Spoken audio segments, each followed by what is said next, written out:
Hello guys, my name is Adnan Gaur and today we are going to discuss about the next unit in pharmacology, that is GIT. And in GIT firstly we will discuss about peptic ulcers. What are peptic ulcers? Peptic ulcer is the condition in which there is formation of ulcers in GI tract, mainly in stomach and intestine. What is peptic ulcer? What are peptic ulcer? Peptic ulcer is the condition in which there is formation of ulcers. चलो, ulcer के formation को क्या बोलते हैं? Peptic ulcer. कहाँ ulcer का formation होता है? In GI tract, in GI tract. और जीआई ट्रैक्ट में भी मेनली कहाँ पर? Mainly stomach and in intestine. This is known as peptic ulcer. ठीक है, अब पेप्टिक अल्सर होता क्यों है? कैसे पेप्टिक अल्सर का फॉर्मेशन होता है? क्यों होता है? Why peptic ulcer formation takes place? Peptic ulcer form due to imbalance between aggressive factor and protective factor of stomach. What are aggressive factor? Aggressive factor are those which can able to cause damage to the wall of stomach. जो stomach की wall को damage कर सकते हैं factor, उनको बोलते हैं aggressive factor. Protective factor वो होते हैं जो कि स्टमक की वॉल को डैमेज होने से बचाते हैं। अब इन दोनों के बीच में अगर इम्बैलेंस हो जाएगा तो किस चीज़ का फॉर्मेशन हो जाएगा? हमारा पेप्टिक अल्सर्स का, पेप्टिक अल्सर का। Why? Due to imbalance between किस किस के बीच में इम्बैलेंस होने की वजह से ऐसा हो रहा है? Due to imbalance between aggressive factor due to imbalance between aggressive factor and protective factor of stomach, protective factors of stomach. अब बात कर लेते हैं what are aggressive factor. Aggressive factor are those which able to cause damage to the wall of stomach, aggressive factor. For example, कौन कौन able to cause कर सकता है वॉल की, स्टमक की वॉल को कौन कौन डैमेज कर सकता है? अगर एचसीएल का ज़्यादा स्टमक हो जाए। और एक बैक्टीरिया है जो यहाँ पे याद रखना है, जिसका नाम है हेलिकोबैक्टर पाइलोरी। ये बैक्टीरिया भी एग्रेसिव फैक्टर की तरह काम करता है, स्टमक की वॉल को डैमेज कर सकता है। प्रोटेक्टिव फैक्टर में हमारे पास आ जाएंगे कौन कौन? Mucus and bicarbonates. ये दोनों फैक्टर जो है प्रोटेक्टिव फैक्टर कहलाते हैं, स्टमक की वॉल को प्रोटेक्ट करते हैं, ये डैमेज करते हैं स्टमक की वॉल को। अगर इन दोनों के बीच में इम्बैलेंस हो जाता है, तो हमारे पास पेप्टिक अल्सर फॉर्मेशन हो जाता है। इम्बैलेंस होने का क्या मतलब? या तो एग्रेसिव फैक्टर बढ़ जाए, या तो एग्रेसिव फैक्टर का इंक्रीज होना, या प्रोटेक्टिव फैक्टर का डिक्रीज होना। ये दोनों ही condition lead to the formation of peptic ulcers. Clear है? इतना नोट करें, उसके बाद हम लोग इतना नोट करें जल्दी से, उसके बाद नेक्स्ट पढ़ते हैं। चलिए, peptic ulcer, treatment of peptic ulcers. देखो, पेप्टिक अल्सर के ट्रीटमेंट में हमें क्या करने की जरूरत है? अब पेप्टिक अल्सर क्यों बन रहे हैं? ड्यू टू एचसीएल का ज़्यादा सिक्रीशन होने की वजह से। तो सबसे पहला ट्रीटमेंट में हम लोग क्या यूज़ करेंगे? To decrease amount of HCl in the stomach. मतलब स्टमक के अंदर एचसीएल के अमाउंट को डिक्रीज करने की ज़रूरत है, तभी पेप्टिक अल्सर ट्रीट हो जाएंगे। ठीक है, अब सबसे पहले क्या है? To decrease HCl in stomach. अच्छा, एचसीएल को डिक्रीज कर देंगे स्टमक में तो पेप्टिक अल्सर कहीं ना कहीं ट्रीट हो जाएंगे। अब एचसीएल को डिक्रीज करने से पहले हमें ये जानना जरूरी है कि एचसीएल बन कहाँ से रहा है स्टमक के अंदर। एचसीएल स्टमक में एक्चुअली बन कहाँ से रहा है? ठीक है, दिस इज स्टमक। स्टमक की वॉल पे एक्चुअली कुछ स्पेशल टाइप के सेल्स प्रेजेंट होते हैं, जिनको बोलते हैं पैराइटल सेल्स। ये पैराइटल सेल्स से ही हमारा सिक्रिएट होता है क्या? एचसीएल। ये सिक्रिएट करते हैं किस चीज़ को? सिक्रिएट करते हैं ये एचसीएल को। क्लियर है? Parietal cells. अब मान लीजिए this is parietal cells, this is parietal cell. चलो, पैराइटल सेल हो गया जो कि स्टमक की वॉल में प्रेजेंट है। इस पैराइटल सेल में कुछ स्पेशल टाइप के प्रोटॉन पंप प्रेजेंट होते हैं, जिनको बोलते हैं हम लोग क्या? Proton pump. इनको क्या बोलते हैं? Proton pump. चलो, प्रोटॉन पंप जो कि किससे मिलकर बनते हैं? हाइड्रोजन और पोटेशियम से, इसलिए इनका एक और नाम बोलते हैं हाइड्रोजन पोटेशियम पंप। ये जो प्रोटॉन पंप होते हैं ये रिस्पॉन्सिबल होते हैं for the secretion of acid. मतलब पैराइटल सेल से एसिड रिलीज होता है। किस तरीके से रिलीज होता है? पैराइटल सेल की वॉल पे प्रेजेंट होते हैं प्रोटॉन पंप। ये प्रोटॉन पंप जैसे ही स्टिमुलेट होते हैं तो किस चीज़ का सिक्रीशन करते हैं? ये अंदर से एसिड का सिक्रीशन करते हैं। यहाँ से किस चीज़ का सिक्रीशन करते हैं? ये सिक्रीट करते हैं किस चीज़ को? एसिड को, HCl। चलो इतनी बात हो गई।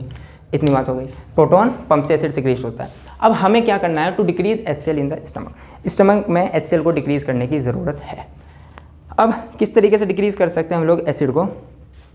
उससे पहले आप लोग ये जान लें कि जो प्रोटॉन पंप हैं, ये जो हमारे पास प्रोटॉन पंप हैं, प्रोटॉन पंप अगर ये स्टिमुलेट हो जाते हैं किसी तरीके से, अगर ये स्टिमुलेट हो जाते हैं तो ये क्या करते हैं? ये सिक्रीट करते हैं किस चीज़ को? एसिड को। सिक्रीट करते हैं किस चीज़ को? एसिड को। अब इनको स्टिमुलेट करने के लिए हमारे पास 3 केमिकल हैं जो प्रोटॉन पंप को स्टिमुलेट करते हैं। जो प्रोटॉन पंप को स्टिमुलेट करते हैं 3 इंपॉर्टेंट केमिकल हैं। पहला केमिकल आपको जो ध्यान रखना है जो कि प्रोटॉन पंप को स्टिमुलेट करेगा, एसिड का सिक्रीशन को इंक्रीज करेगा। कौन कौन से आपको ध्यान रखने हैं जो कि प्रोटॉन स्टिमुलेट करते हैं? Acetyl choline through M1 receptor, histamine through H2 receptor and gastrin. तीसरा आ जाएगा हमारे पास कौन? Gastrin through CCK receptor. Gastrin through CCK receptor, gastrin through CCK receptor. चलो ये बात होगी। Gastrin through CCK receptor, gastrin through CCK receptor. चलो मतलब ये 3 केमिकल हैं जो कि क्या कराते हैं हमारे पास? किस चीज़ का सिक्रीशन कराते हैं? प्रोटॉन पंप को स्टिमुलेट करते हैं, एसिड का सिक्रीशन को इंक्रीज करते हैं। कौन कौन है? एसिटाइल कोलिन, हिस्टामिन और गैस्ट्रिन। ठीक है। एक इंपॉर्टेंट केमिकल है जो कि सिक्रीशन ऑफ एसिड को डिक्रीज करता है और जिसका नाम है प्रोस्टाग्लैंडिन। प्रोस्टाग्लैंडिन भी कौन से वाला? PGE2। PGE2 ये क्या करता है? डिक्रीज करता है किसके सिक्रीशन को? एसिड के सिक्रीशन। ये 3 केमिकल इंक्रीज करते हैं और ये वाला क्या करता है? डिक्रीज करता है। इतना नोट करें आप लोग, उसके बाद हम लोग आगे बढ़ते हैं।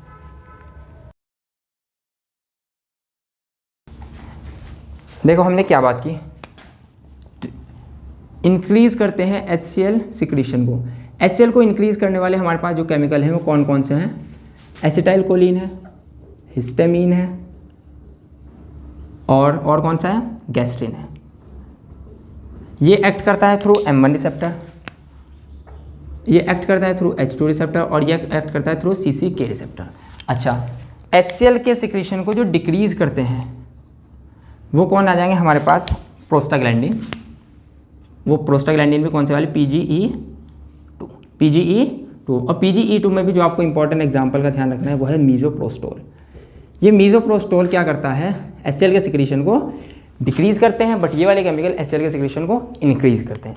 मतलब हम लोग यहाँ पे लिख सकते हैं ये क्या करते हैं? ये पेप्टिक अल्सर को इंक्रीज करेंगे और ये वाला पेप्टिक अल्सर को क्या करेगा?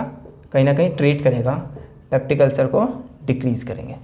ठीक है ना, क्योंकि एसिड को इंक्रीज करें तो पेप्टिक अल्सर कराएंगे, ये पेप्टिक अल्सर को नहीं कराएंगे, पेप्टिक अल्सर को ट्रीट करने में मदद करेंगे। ठीक है, इतनी बात क्लियर है? इतनी बात क्लियर है। अब हम देख लेते हैं इसके बाद ड्रग्स। ड्रग्स कौन कौन से हम लोग यूज़ कर सकते हैं? ड्रग्स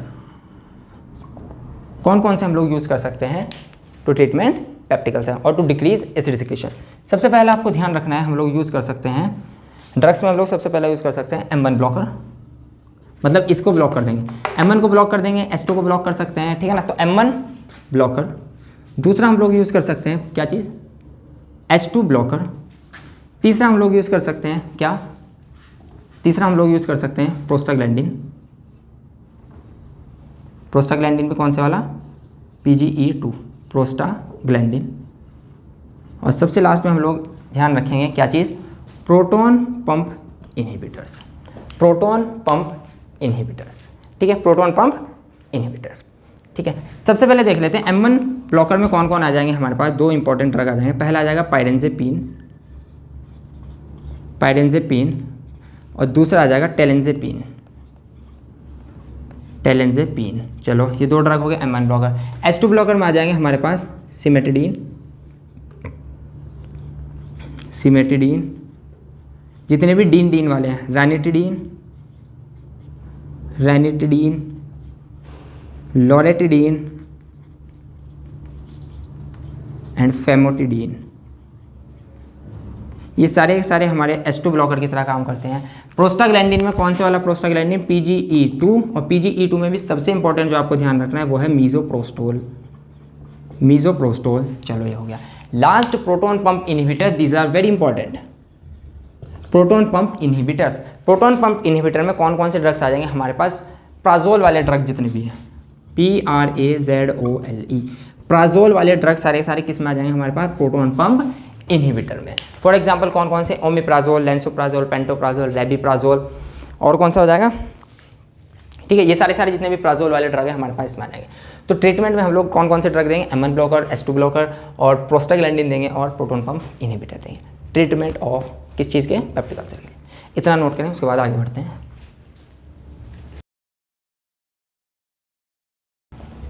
देखिए, प्रोटॉन पंप इनहिबिटर्स, अगर हम बात करें प्रोटॉन पंप इनहिबिटर्स, मतलब प्रोटॉन पंप इनहिबिटर्स भी हमारे किस तरह के एसिड को सिक्रेट करते हैं, और सॉरी ट्रीट करते हैं पेप्टिक अल्सर को। देखो ये क्या था हमारे पास? Parietal cell. ये हो गया पैराइटल सेल। पैराइटल सेल की वॉल पे प्रेजेंट होते हैं यहाँ पे प्रोटॉन पंप। अगर इन प्रोटॉन पंप को इनहिबिट कर दें हम, तो यहाँ से एसिड का सिक्रीशन नहीं होगा। अगर प्रोटॉन पंप को इनहिबिट कर दें तो एसिड का सिक्रीशन नहीं होगा पैराइटल सेल से। और प्रोटॉन पंप को जो इनहिबिट करते हैं उनको बोलते हैं प्रोटॉन पंप इनहिबिटर्स। अब प्रोटॉन पंप इनहिबिटर कौन कौन से हम लोग यूज़ करते हैं? यहाँ पे प्राजोल आ जाएंगे, प्राजोल वाले ड्रग। कौन कौन से प्राजोल? जैसे कि ओमिप्राजोल, चलो ओमिप्राजोल हो गया, ओमिप्राजोल, एस ओमिप्राजोल और पेंटोप्राजोल,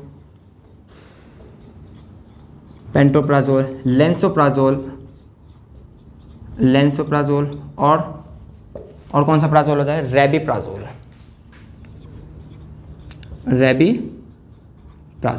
तो जितने भी प्राजोल वाले ड्रग हैं वो सारे के सारे हमारे आ जाएंगे किसमें? प्रोटॉन पंप इनहिबिटर्स में, प्रोटॉन पंप इनहिबिटर में। अब हमारे पास एक स्पेशल तरीके का पेप्टिक अल्सर होता है जिसको बोलते हैं एनसेड इंड्यूस्ड पेप्टिक अल्सर डिजीज। हम बात करते हैं एनसेड induced peptic ulcer disease. NSAID induced peptic ulcer disease में अगर हम बात करें, देखो मोस्ट स्पेसिफिक ड्रग की अगर हम बात करें जो स्पेसिफिकली सिर्फ एनसेड इंड्यूस्ड पेप्टिक अल्सर डिजीज के लिए ही यूज़ किया जाता है, मोस्ट स्पेसिफिक ड्रग कौन सा हो जाएगा हमारे पास? मीजोप्रोस्टोल। चलो ये हो गई। But drug of choice for NSAIDs induced peptic ulcer disease के लिए ड्रग ऑफ चॉइस कौन से हो जाएंगे हमारे पास? Are proton pump inhibitors. Proton pump inhibitors are the drug of choice for NSAID induced peptic ulcer disease. NSAID induced peptic ulcer disease, इतना note करें जल्दी से, फिर आगे बढ़ते हैं। चलिए अब देखें आप लोग, अगर हम बात करें प्रोटॉन पंप इनहिबिटर के मैकेनिज्म की, किस तरीके से काम करता है, प्रोटॉन पंप इनहिबिटर किस तरीके से काम करते हैं। देखो मैकेनिज्म,